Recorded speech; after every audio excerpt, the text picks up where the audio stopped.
So when it comes to normalization, the first thing that came to my mind, normalization of what? Economical relationships, put it like on a paper, normalization on paper, normalization on the society level, or normalization on a political level, or on a PR level. So I am coming from a PR marketing background. I work with Jewish organizations. So that was my first thing. Because let's be honest, I mean, with Jordan and Egypt, Israel had peace for quite some time now, but it's also like kind of like a Cold War situation with Jordan. And I understand that the normalization is a very beautiful concept, and I want to agree with Rahel on that yes, there is a possibility for normalization. Whether it can be such like we imagine now that this peace accord was signed and hence it's going to normalize the situation so things can change overnight, or whether it's actually a baby step towards something and it's still a lot of work in the making and the progress. Why am I saying this? Because let's say normalization. So since the peace accords, nothing has changed, for example, on the level of the United Nations. There is still a significant amount of resolutions. In fact, the majority of the resolutions that go against Israel. And these resolutions are initiated by Arab states, by those Arab states that now we are saying that there is a normalized situation with. So it's nice on the headlines, but in practice, when there is the lawfare as a tool, unfortunately, the situation is far from normalization. Or another example from the UN is, when 138 member states refer to Haram al-Sharif only, and they question whether there is a Jewish or Christian heritage in Jerusalem at large.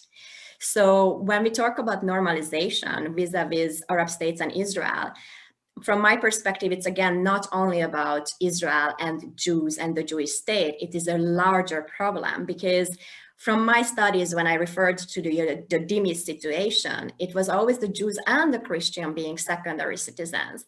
And if you look at the big picture today, the most persecuted minority groups or religious groups in the Arab states are not the Jews, because they were already expelled from that, but the Christians.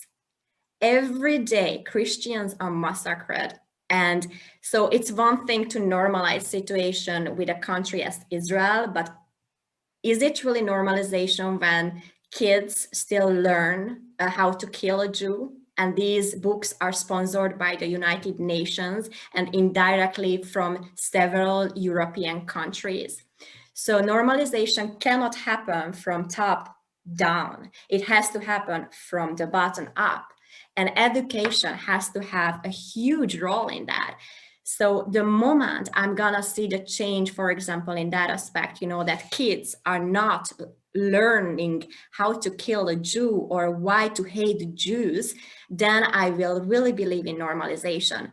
Until then, having a concert between an Arab and an Israeli and having that concert in Abu Dhabi, that's a beautiful thing. I believe that art and culture can, bridge the gap. But in order to have a sustained normalization, we need way more for that. And I know that Yehuda has been working a lot on that with the Vision movement, also more on a local way, like with Palestinians. But again, I believe that there is a huge conditionality. If you look at it, for example, today's news, they were referring to that. There was another news, if you caught it, that Saudi Arabia now is making a condition. I'm only normalizing the situation with Israel if you approve a Palestinian state. That is not normalization. Then again, you are back to ground zero, basically. And also like normalization vis-a-vis a sovereign country, that's nice, but I want these people to actually say the minimal baseline, which is, I am not questioning the legitimacy of a Jewish state. And then we can talk about normalization. But the moment there is like conditions, it's like unconditional love towards your partner or conditional love towards your partner. So I think we started a baby step. Definitely credit is due where it is.